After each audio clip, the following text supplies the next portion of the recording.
Welcome to Tea with PILPG. I'm Paul Williams, co-founder of the Public International Law and Policy Group. Today, over a cup of honey lemon tea, we will be discussing how to launch a career in international criminal law with our special guest, Michael Scharf, who is the co-founder and managing director of PILPG and the interim co-dean of Case Western University Law School. We also have three dynamic young professionals, Orga, Carly, and Elizabeth. Why don't you three take a second or two and introduce yourselves, and then I will introduce Michael. Hi, I'm Orga. I'm getting my JD degree at Georgetown University Law Center and my Master's of Public Policy at Harvard University John F. Kennedy School of Government.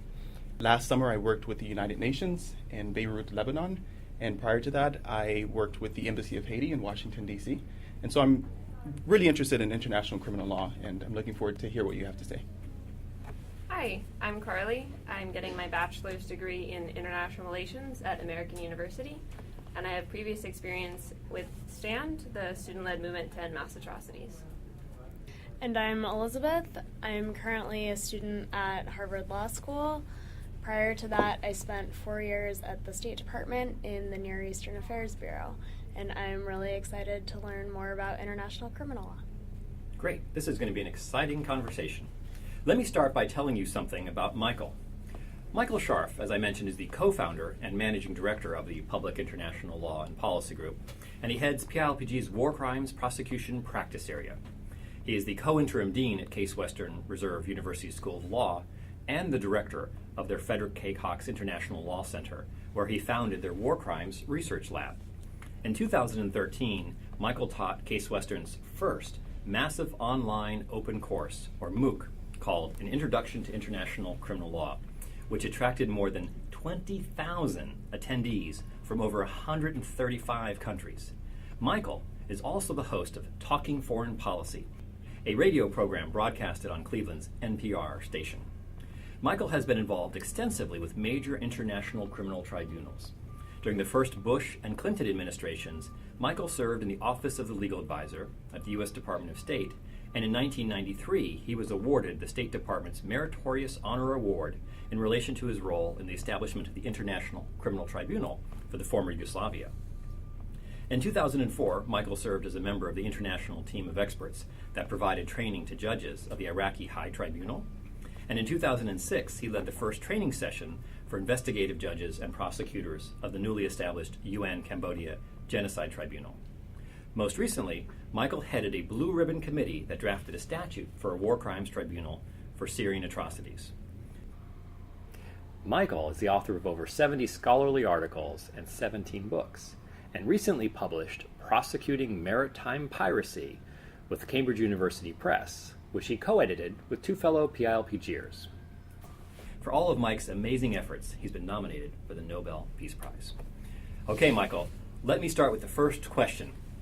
From your experience, are there specific qualities or traits that lend to a career in international criminal law?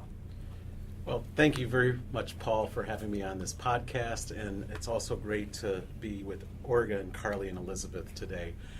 As far as traits go, I think you have to have a passion for both international law and criminal law. You have to know a lot about basic criminal law, and you also have to feel very strongly that international justice is important to building peace so that you can spend your life committed to that pursuit. What are the various roles that this field could have for a lawyer? It seems like much of the recruitment in the field of international criminal law is more for prosecutorial roles, and I'm wondering, how does one go about defending alleged criminals, and who does that now? Well, when I started out working at the State Department, as Paul mentioned, there weren't any international tribunals. Nuremberg had been 40 years in the past, and we developed the first modern international criminal tribunal, the Yugoslavia Tribunal. Now, since that time, there's been a proliferation of international tribunals and regional war crimes tribunals. So you had first the Yugoslavia Tribunal, then the Rwanda Tribunal, then the Special Court for Sierra Leone, and the Cambodia Tribunal, and the Special Tribunal for Lebanon. You have the Permanent International Criminal Court. You've got regional courts like the Iraqi High Tribunal that prosecuted Saddam Hussein, the Uganda War Crimes Tribunal, and then you have piracy courts as well, which are applying not war crimes but international criminal law principles, and they are in the Seychelles and Mauritius and Kenya. And then you've got domestic courts all over the world that are also prosecuting international criminals under universal jurisdiction. So you mentioned that there is lots of room for prosecutors, and in fact, one of the routes to get a job in this field is to become a prosecutor in a domestic jurisdiction, get some experience, and then apply. There are also lots of room for defense counsel, and there is now an international defense bar that has been created. And then there are these jobs for the judges, so they're legal officer jobs. There's also a registry, and then there are victims counsels. So there's 4 different areas of employment opportunities for lawyers in this field. I would say the best thing to do as a law student is to try to intern for one of the tribunals either during the summer or, if your school allows it, like Case Western does, during the semester. Because we've had at Case Western 6 of our students who've gone from internships to permanent jobs at international tribunals. We've had over 110 students intern at international tribunals. And all over the world, other schools are having the same experience. Really, in the field of international law generally, internships is the secret doorway. And even if you don't get a job immediately from your internship into international tribunal, when you go and you interview for a law firm job or an NGO job and you tell them about the experience you had on your internship, it's going to make for a great interview, and then 2 steps down the line, you'll be in a good position to get a job in international criminal law. So Paul is always reminding us to keep track of the key players in the field that we want to enter. Who do you think the key players are in this field? Who should we be following?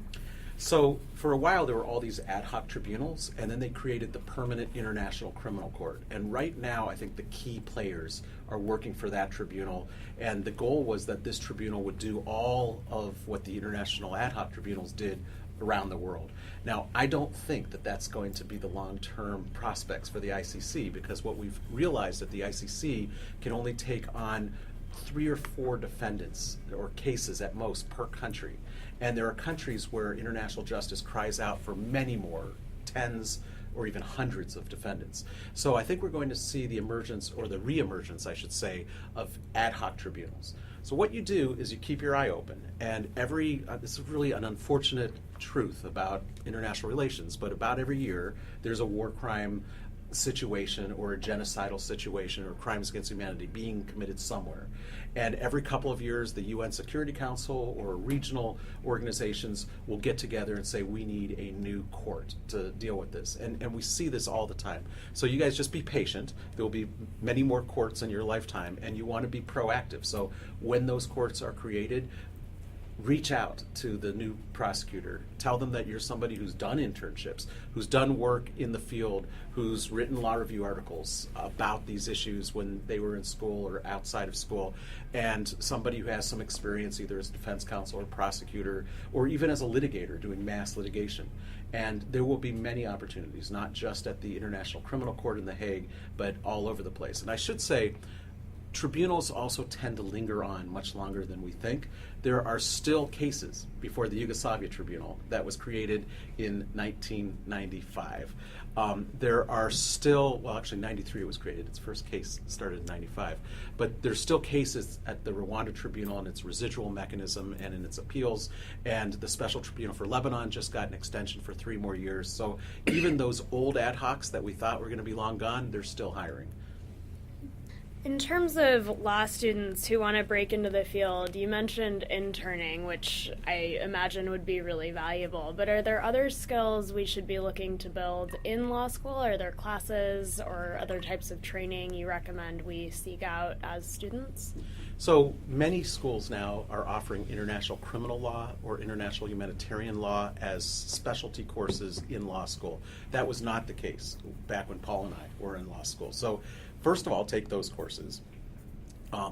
Get on a law journal. There are more precedents coming out of the international tribunals than anywhere else in international law, including the World Trade Organization or anything. So there's constant fuel for great law review articles. So when you're on a law review, write a student note about some of these controversial cases that are always coming out. And one of the things with so many ad hoc tribunals, and even within tribunals, is that they keep having conflicting precedents. So it's really good grist for writing an article. And writing an article about something sends a signal that you're becoming an expert in the field and that you're somebody that they may want to hire because of your interest and your knowledge. Again, for international criminal law, you have to have criminal law background. So take all those criminal law classes that you can take in law school, and then if you can get out in the job market and become a public defender or a defense counsel or a prosecutor, that's going to be really good experience for a couple of years. And if you've already done an internship while you're in law school and you've kept in touch with the people at the tribunal, that will likely open doors for you. Do most young lawyers entering the field of international criminal law do so after gaining significant experience in domestic criminal law? And if so, how easy or difficult is it for them to transition from a career in domestic criminal law to a career in international criminal law? I think the conventional wisdom is that you should have experience. And experience as a prosecutor or public defender, or, and here's another place I haven't mentioned yet, but really good experience, as a JAG attorney in one of the branches of the U.S. military or foreign military, is great training, and it's something that will make you very attractive in the hiring process. But there are people who do internships and just wow their supervisors and then get jobs directly through their internships. And so, don't count that out. That's not in the ordinary course of events, but I know many people who've gone straight from an internship to a permanent job. So internships are definitely the first step in that road. On a broader scale, I'm wondering what the demographic of lawyers is in the field. Are most lawyers from the US and Europe? And if so, do you think that's a problem? So what I've learned is that almost all of these tribunals conduct their proceedings in English. Some of them also do it in French. And if you're a Russian speaker or German speaker or a Dutch speaker or a Chinese speaker, you're kind of out of luck. So English-speaking lawyers have a huge advantage because they want people who are great writers and who are articulate in their language. For that reason, if you look at the demographics of people who have jobs in the international tribunals, they're Canadians, they're Brits, they're Australians, and they're Americans. Even at the International Criminal Court, where the United States is not a party, there are a ton of American lawyers that have jobs up and down the prosecutor's office, the defense counsel, the victims counsel, and the registry. Looking towards the future, you mentioned ad hoc tribunals, but are there other areas of international law that you see growing? And are there any areas that you see shrinking or major shifts in the field that are coming up on the horizon? Yeah, so before these tribunals were around, international criminal law was mostly about extradition, mutual legal assistance, drug trafficking, and terrorism. Guess what? Those four things are still really, really big areas of law. So if you wanted to work in the Department of Justice, they have a special office called the Office of International Affairs that does work on extradition and mutual legal assistance. If you wanted to work as an assistant U.S. attorney or even as a prosecutor at the state level, you're going to have international drug cases. You may even have international terrorism cases. The terrorism laws that are federal mean that most of the big federal terrorism cases, and they usually have the death penalty, are in U.S. federal court. So you could get into that if you go into the Attorney General's Honors Program through Maine Justice, or by interning and possibly at some point becoming an assistant U.S. attorney. You can have an entire career where you're doing a lot of work that's international criminal law. Terrorism is one of the major areas of international criminal law in the United States and worldwide. Piracy is another area that's really a growth area. There are 20 countries that have prosecuted 1,000 pirates in the last 5 years, and there's 1,000 more pirates that are about to be prosecuted, and piracy isn't going away. And piracy raises many of the same issues as the war crimes cases and the kinds of things that I think attract people to this field. How do you envision enforcement of international law changing over the next half century? So, originally it was all enforced domestically, and now we have these international tribunals, but other than the ones that are created by the Security Council, there really isn't international enforcement. It's always domestic cooperation, and it's voluntary. And so if you look, for example, at the case of al-Bashir, who's been indicted by the International Criminal Court for genocide in Darfur, he has been hopscotching around Africa and even Asia, and nobody has yet arrested him. And just very recently, he went down to South Africa, and the South African authorities allowed him to leave the country without arresting him. And very soon afterwards, the South African High Court said that you have violated your responsibilities under the law of South Africa and international law by not arresting him. So basically, domestic cooperation is absolutely key to international criminal law enforcement, and that's the weakness also in the field. I was really interested by what you said about piracy laws. Can you talk a little bit more about that and how that fits into international criminal law? Sure. So piracy used to be something that was way in the past, and you saw movies like about Johnny Depp, the Pirates of the Caribbean. You know, it was something that happened 300 years ago. But it returned because of the failed state of Somalia. And the business model of the pirates was so successful that it spread to the west coast of Africa as well. So there have literally been 1,000 people that have been hijacked, held for ransom, and often these cases the ransom payments are made and they've been released. Sometimes they've been killed. We've seen recent movies like Captain Phillips that show you what a modern day Somalia pirate is like. They are costing the world's trade over $12 billion a year. So it's important enough that a lot of countries right now have put an armada of warships off the coast of Somalia to try to apprehend the pirates.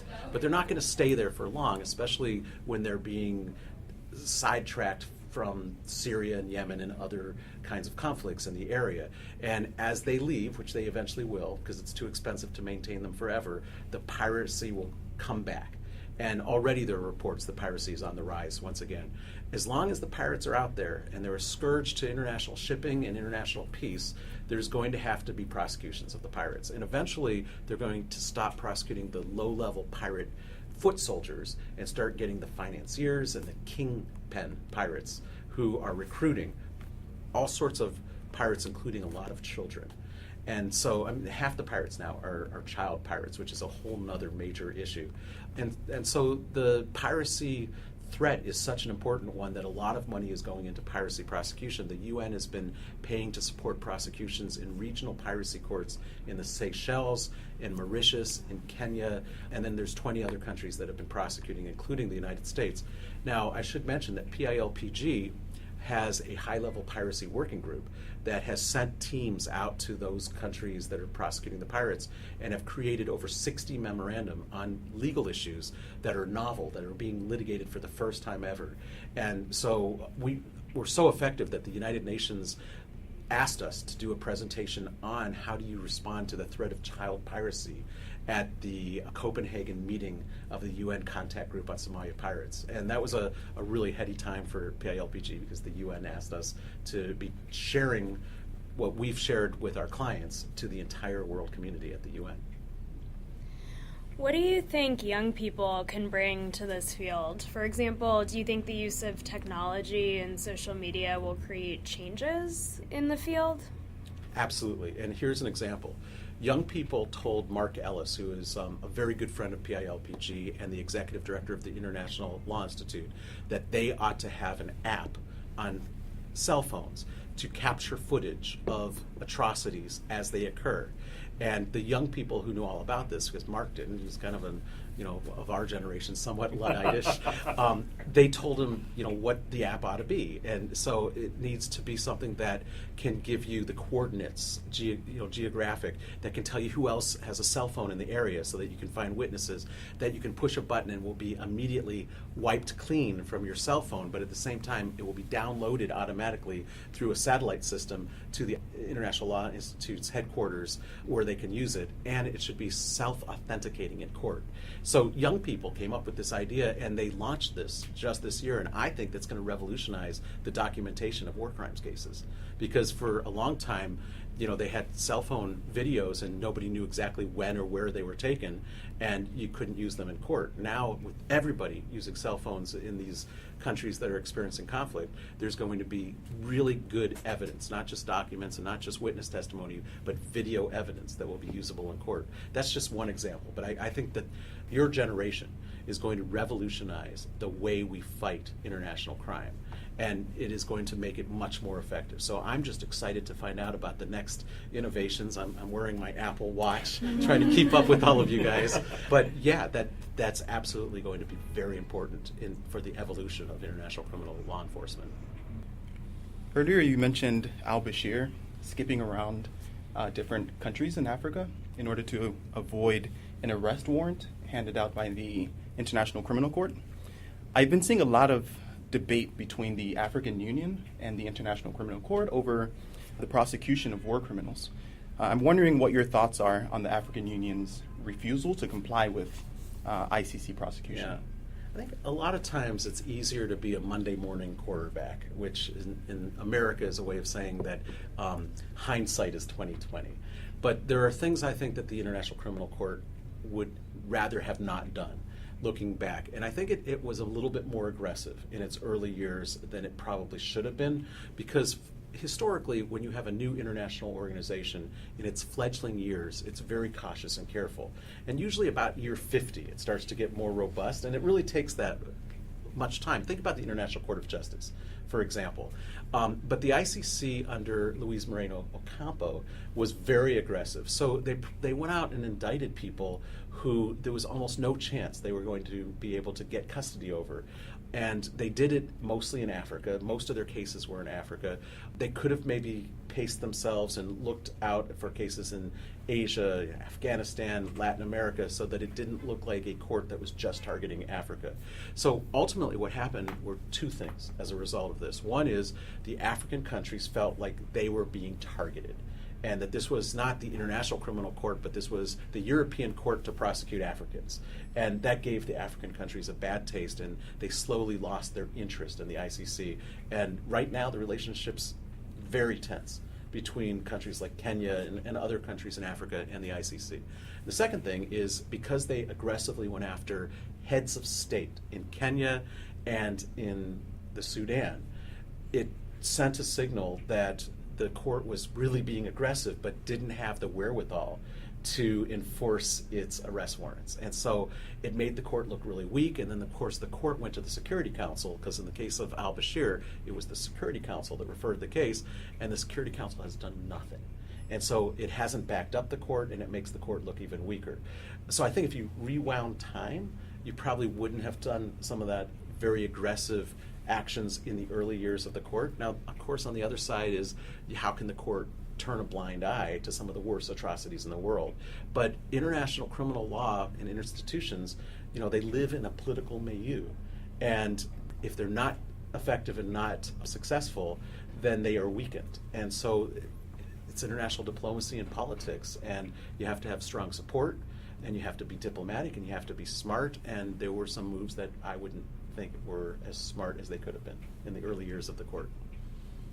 What are your thoughts on the crime of aggression? Do you think that ICC state parties will activate this jurisdiction, and should they? So, the crime of aggression is what was known at Nuremberg as the crime against peace. And at the time of Nuremberg, Robert Jackson, who had been the Chief Justice, reported to the President that the most important thing they did at Nuremberg was outlawed aggressive war. Now, after Nuremberg, when they created the Yugoslavia Tribunal, and I was there during those negotiations, they said, let's not have this crime of aggression, because the U.S. and Russia and other countries are constantly being accused of committing aggressive acts all over the world, and we don't want to constantly be defending ourselves before an international court. But the court, as a compromise, left in its statute the possibility of adding the crime of aggression. And in 2010, in Kampala, at a review conference that I and some of our colleagues were at, they added the crime of aggression. They came up with a definition. They came up with a triggering mechanism. And they said that it would start if they got 60 ratifications. Now, interestingly, they're getting close to that. So my prediction is there will be a crime of aggression that is part of the ICC's statute, and it will apply to the 60 countries that ratify. According to its terms, it won't apply to the other parties of the ICC unless the Security Council refers a case of aggression. Now, it's possible that in the coming years the Security Council will do that, and it's not going to be against Russia for its aggressive acts in the Crimea, because Russia has a veto in the Security Council, nor is it going to be about the United States or Israel, who the United States can protect with our use of the veto. But it's possible that there will be a case where the Security Council refers, and then maybe the ICC will prosecute. very unlikely that among the 60 other countries there will be a case involving aggression. You're basically talking about the 60 most peaceful countries in the world. The United States obviously is going to stay out of that and won't be subject to it. I think symbolically it's good that they've resurrected the crime of aggression. They basically say it is a crime to invade another country if you don't have authorization by the Security Council and it's not in self-defense. So be really cautious and don't just do that. But on the other hand, it's caused a lot of concerns to the United States because there are places we want to use humanitarian intervention, or places where we think that we have a self-defense argument, but the rest of the world doesn't necessarily think so. And right now, I'd say the biggest place where both of those things are happening is in Syria. So crime of aggression, it will stay controversial, but symbolically, it's a good thing that it's moving along. What do you think about the idea of having regional criminal courts in addition to or in place of the ICC? So years ago, I was a big advocate of let's have a permanent international criminal court. It will solve our problems of political exhaustion every time a new situation comes about. We'll have a court in place that's ready to work. In fact, a one-size-fits-all solution has never worked for anything in the international community. And so I've come to the belief that you need to have all kinds of international criminal law mechanisms. Sometimes truth commissions are the best approach. Sometimes domestic courts. Sometimes domestic courts with international assistance, which could be called internationalized domestic courts. They could even have international judges sitting side by side with the domestic judges, or they could have international experts like PILPG going in and helping to train the judges, as we did not as successfully as I would have liked in the Iraqi High Court situation in the trial of Saddam Hussein. There's going to be ad hoc regional courts. There may even be ad hoc tribunals created by the Security Council in the future. Most people look at the ICC and they realize it has its place, it's kind of successful, but it's also huge and unwieldy, and we're going to need to supplement it. And so I do think there's a pause right now to allow the ICC to sort of bloom and get its footing, but very soon we're going to see a return to all kinds of ad hoc responses. And that's also an avenue of opportunity for all of you guys who want to get a job in the field. Thank you so much for joining us for this podcast with Michael Scharf. If you would like to know more about our war crimes prosecution practice area, or our practice areas in peace negotiations or post-conflict constitutions, please follow us on Facebook and Twitter, or on our website at pilpg.org. If you have a tea or a discussion suggestion, let us know on Twitter at #TeaWithPILPG. Until next time, this is Tea with PILPG, brewing excellence around the world.